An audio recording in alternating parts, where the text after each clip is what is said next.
Welcome to NewsNale episode 26. This March 7th of 2024, episode 26. Today we're going to talk about management. You're new, but your team is not. And this came up at our office hours this week. What happens if you're hired and your first job is you're managing people that have been at the company some longer than you've been on this planet, right? They're older than you, they're more experienced than you. How do you do that? And these tips apply to any type of management or leadership position, especially when you come into it new. You may have been at the company for a year, and all of a sudden you're promoted. And the people reporting to you are older, more experienced.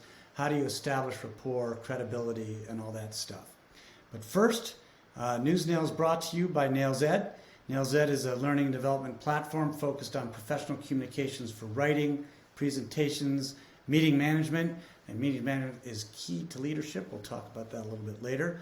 But we do it online and in person. And to find out more, just go to nailsed.com. So, and before we start, just a reminder, our next office hours is actually not until April 3rd.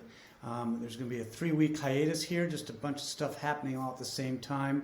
Next week, my kids are visiting. The week after, I'm going back to Florida to take care of my dad. And the week after that, I'm taking a little vacation with my wife. So that'll be nice. So we'll be back April 3rd. Love the office hours. Had a great session yesterday. As I said, it led to our topic today. Office hours 8 to 10 in the morning. If you're local, we're live 8 to 10 at Mukai Coffee House, which is the old Cold Smoke Coffee House on 19th. And if you can't make it in the morning, you're not here, we do it via Zoom, 5 to 7 Mountain Time. A link will be provided to you once you RSVP. Head to nailsed.com for more information on that.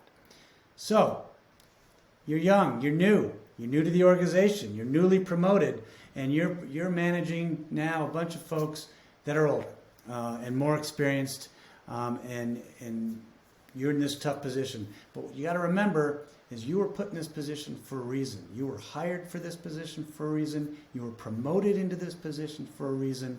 Know what that reason is. Remember that reason and lean into it as you go through this kind of 8 steps or 8 tips that I have, this process going forward. So it is 8 steps, 8 tips. First of all, you want to start off humble.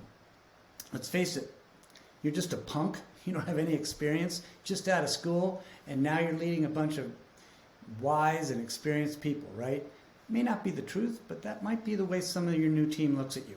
So the best way to start off is on their turf, on their level. This is a proactive and physical demonstration of being humble, right? You are going to them. You're going to their turf. People are always more confident and feel more comfortable when they're sitting in their own home, at their own desk, at their own coffee shop. You know, I learned this lesson from Jim Baker. He was chief of staff to Ronald Reagan. I know, old, long time ago. But he was a businessman. He had led the Reagan presidential campaign, and when Ronnie became president, Ronnie tapped him as his chief of staff, which was basically the highest office in the White House, other than the president, of course. And he had no idea. He was a business guy. He was not a politician. He didn't know Washington. So everybody in the White House knew more about the White House and how to manage a president than he did. So what did he do for the first year? Every time he met with someone, he met in their office or wherever they wanted to meet. And that was, his way of showing deference and respect for their longevity and experience at the White House, and demonstrating that he knows he doesn't know. And it's a great tip for you to do, because remember, respect, real respect, doesn't come with a title. It's never given to you. It's only earned. And so if you acknowledge and respect the expertise of your employees, and recognize their contributions to the organization, then they will learn to respect you. Step number 2, or tip number 2, separate the keepers from the weepers, right? This is a good, quick, kind of easy way that I used to use to determine who on your new team has the potential to be long-term contributors, and who's just there just to get a paycheck or do the minimum to get by. I learned this from reading a Wall Street Journal article about a GE employee, and GE has big company, lots of big divisions, and he ended up, it was Jack Welch, he ended up running the place, but as he moved up, he kept getting moved into new divisions, and what he did the first day when he got to a new division, a new group, a new team, he asked everyone to submit to him 3 things that they could do better and 3 things the company could do better. And in reading those, he could quickly tell who were the employees that took personal responsibility for their role in the organization, and who were the whiners, the ones that said, it's never my fault. We all know those folks, right?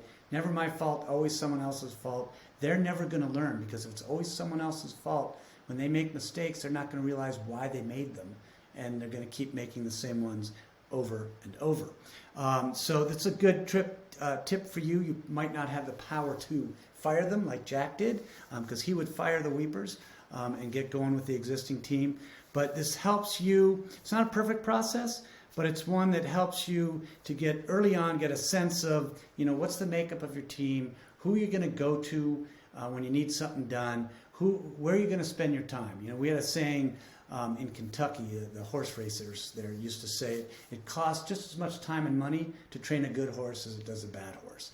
You only have so much time, and you don't want to waste it on the folks that don't want to be there, or you don't see are going to be there long term. You want to spend it on the ones that are going to make you look good, the company look good, and everybody gets promoted together.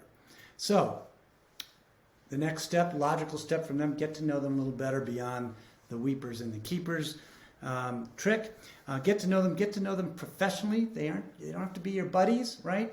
You hope they in the team are all friends, because data shows that the biggest element of retention at a company is not money. It is if you got a friend there, right? But your job is to be their manager, not necessarily their buddy, right? So in the first few weeks, take each member or direct report on your team to lunch, right? Individually, one-on-one. And if you can't do that, at least schedule a 1-hour one-on-one with them, wherever they'd like to do it. If it's in the morning, when you're coming in, ask them, hey, I'm stopping for coffee. What would you like? You like donuts?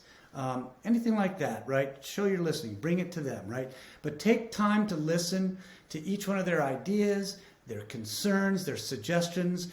Actively seek their input, because these insights are the ones going to help you later in the decision-making process of who you're going to go to for what and what to expect from each one. And be open to learning from their experiences of your team members. Remember, they have the valuable knowledge and insights that can contribute to your success and to the team's success, because they've been there longer.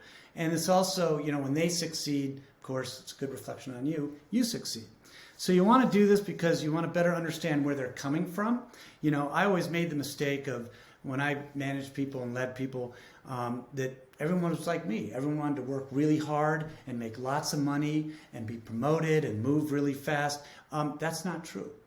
Some people love what they're doing and just want to do that. Some people don't want to be promoted. They just want to stay there. There's different incentives. There are different reasons for what they do. You've got to find out what's driving them, and that's what you appeal to when you work with them down the road. So this knowledge, with this knowledge, you sit down and co-develop goals for them, right? And goals, remember, SMART goals, timely and measurable. And you want 6-month, and you want at least yearly goals for them. What do they want to accomplish, right? What do you and the organization or the division that you're working with, what does your team want to accomplish, right? And this fosters a sense of ownership and shared purpose among the team, right? They'll soon accept and even appreciate your presence if you're there to help them achieve their goals, right? Great leaders really support people and enable people to get their job done well, right? So before you set these goals in stone, make sure you sit down with your management and ensure they are consistent with the goals and the strategy of the company. They're realistic, they're feasible, they're achievable, and then sit down and go over it with the employee. Here are the goals. If some that they wanted aren't on there, explain why. And then this is the document from which you will be referring to at every meeting that you have with them, right, for the rest of the 6 months or year, right? So get to know them, and then establish this clear communication, and you do it early, clearly and consistency, and you're communicating, you've just set it up, these expectations, the goals you have with them, any changes within the team, ensure everybody's on the same page, right? So you want to establish consistent communication. I like to do it weekly, you could do it bi-weekly, you could do it monthly, but you want to sit down with these employees one-on-one on a very consistent basis. And this is where you're going to go over how they're progressing against the goals you just co-developed with them. And and are they achieving the goals? If not, what's getting in the way? How can you help them remove these obstacles that are in the way? What challenges might they be having? What support do they need? What additional professional development could they use that you have access to in the organization? What successes can you celebrate?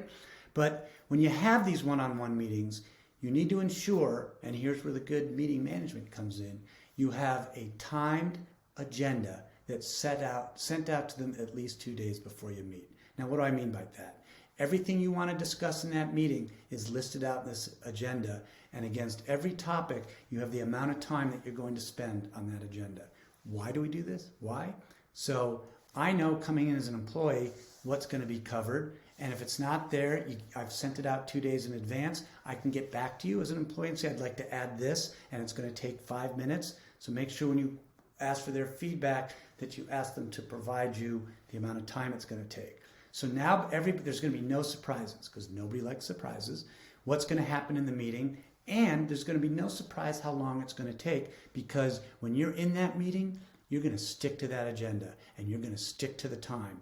And as you start moving through, if you start going off topic, you don't have to be the bad guy to end the topic. It's the agenda's fault. So when they start bitching about the company, or bitching about one of your clients, or start telling you about the great plans they have this weekend, you go, whoa, Paul, love to hear about that, but we only have 4 more minutes on this topic and 20 more minutes in the meeting.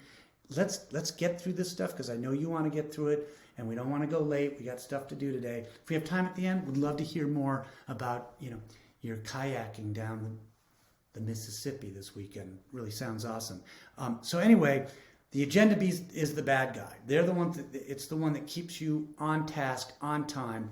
And if there is a topic that comes up and it's something that's very important, you keep another separate piece of paper, which we used to call the parking lot, and you put it there, and you say, you know what? If we have time today, we're going to get to this topic. If not, we're going to set up another agenda for another meeting to give it the dedicated time that this important topic deserves. And then you move on, right? And so you get through that meeting at the end. Here's probably one of the most important times, and this is one of the topics on the agenda, and you put time for it. You want to put in next steps. Who is responsible for what by when? And you might even want to follow up with an email after that meeting. Great one-on-one meeting.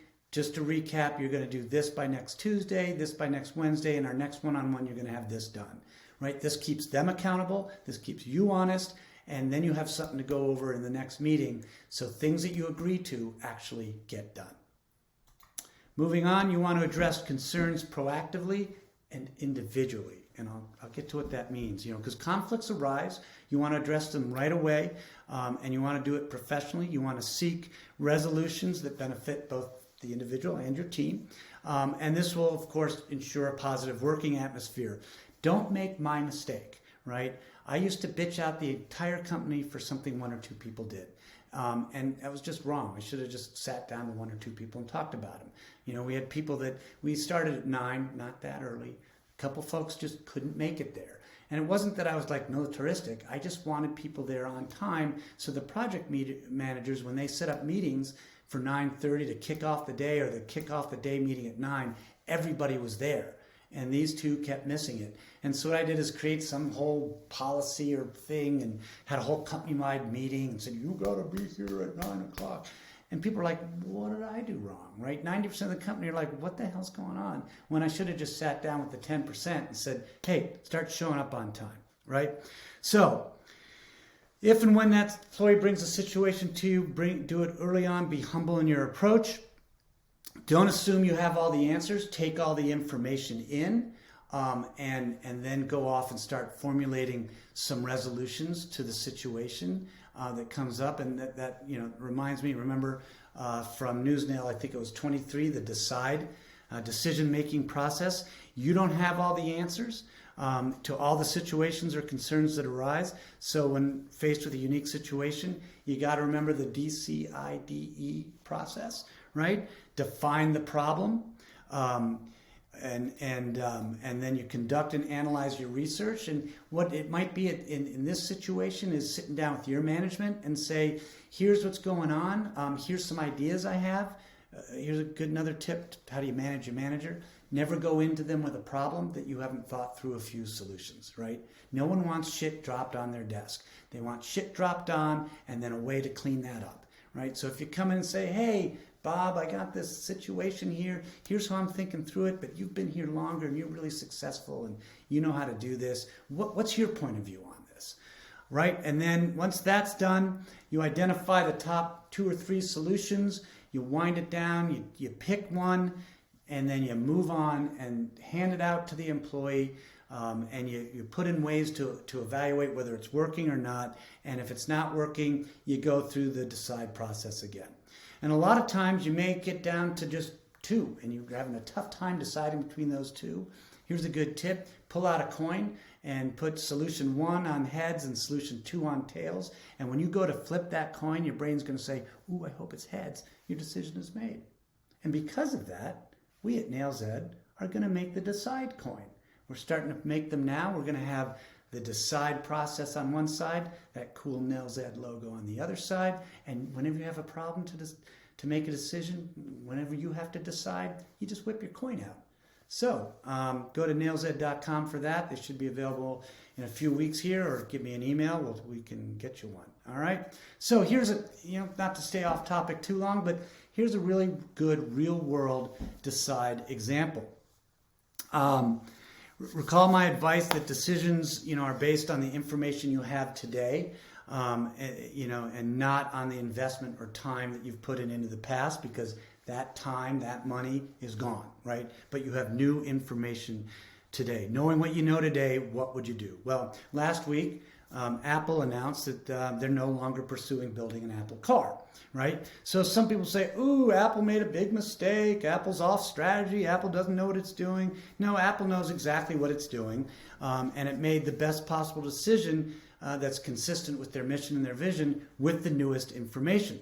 To be a good leader, to be a good manager, you've got to be a good decision maker. And 2 years ago, when Apple announced that they were going in the auto industry, it was the right decision. Auto industry was one of the few that was big enough for them to go into. When they were a $2 trillion company at that time. I think they're 2.6 million today. Trillion, market cap. Remember, market cap is number of outstanding shares times the price of the shares. So today they're 2.6 trillion. Back then they were 2 trillion. So they can't go into teeny little niche industries. They've got to go into big industries that can have big returns. Think things like healthcare that they're into, or entertainment, and then auto.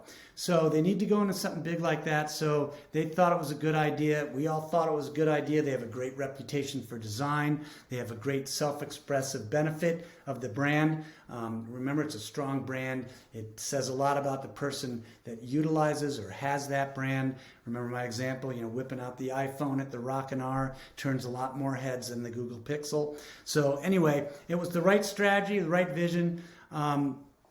But strategies, visions, they're guides, they're goalposts, right? They're not, they're not a blood oath. They illuminate the way to go. So when the data changes, and you have to make decisions, and the data changed. So what happened? The EV market was vastly overestimated. How many EV vehicles were needed. We also vastly overestimated how quickly people would transition from gas cars to EV cars.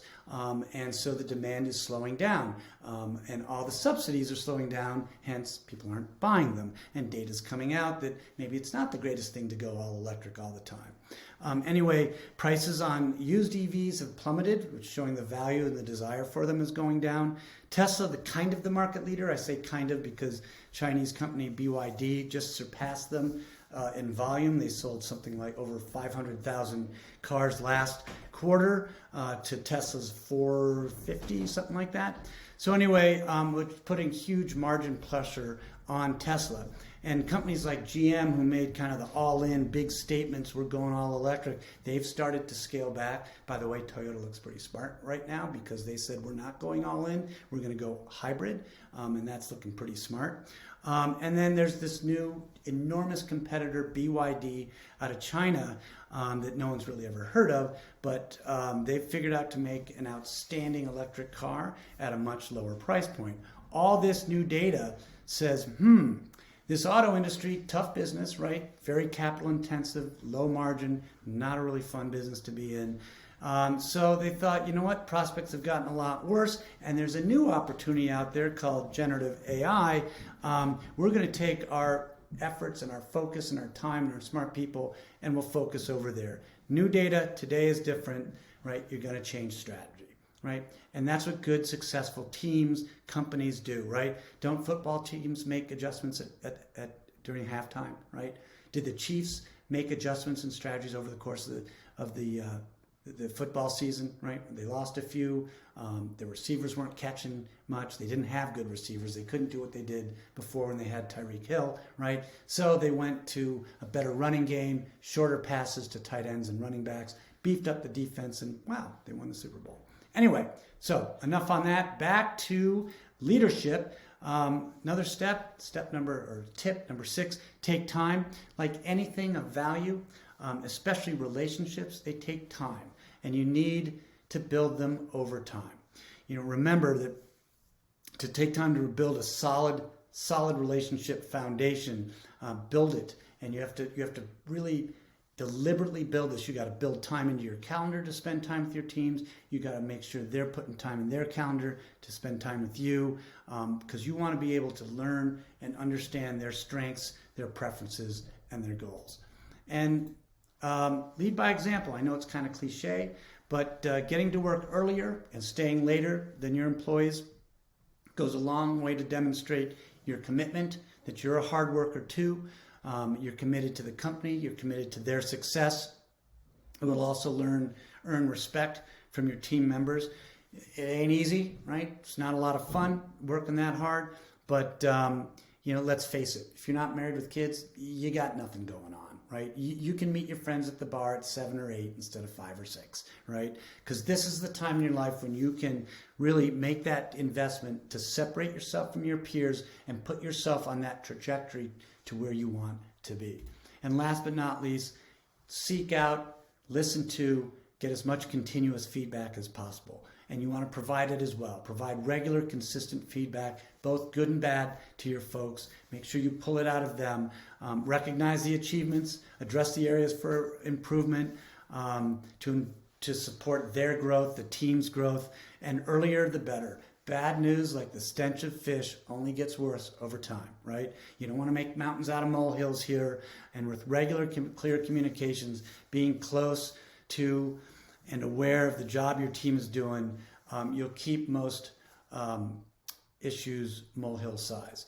And with this continuous feedback and the clear communication, it's really best to over communicate. Even if you have nothing, you can say, hey, haven't seen you in a while, nothing new going on, keep going on. Because people fill a communication vacuum with bad stuff. We do it all the time, even with our best friends. Like, why hasn't Sue texted me back?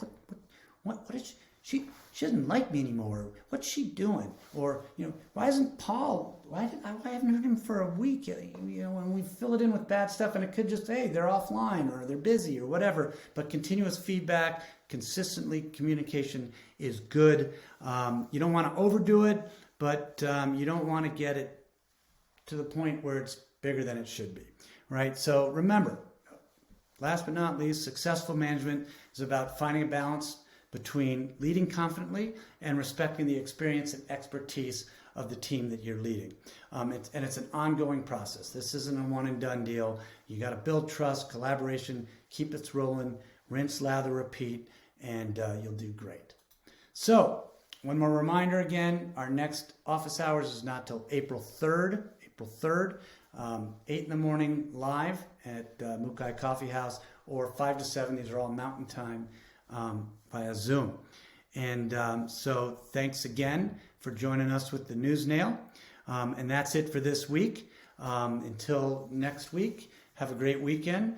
And remember, we're live. You're live. So live your best full life now. We'll see you later.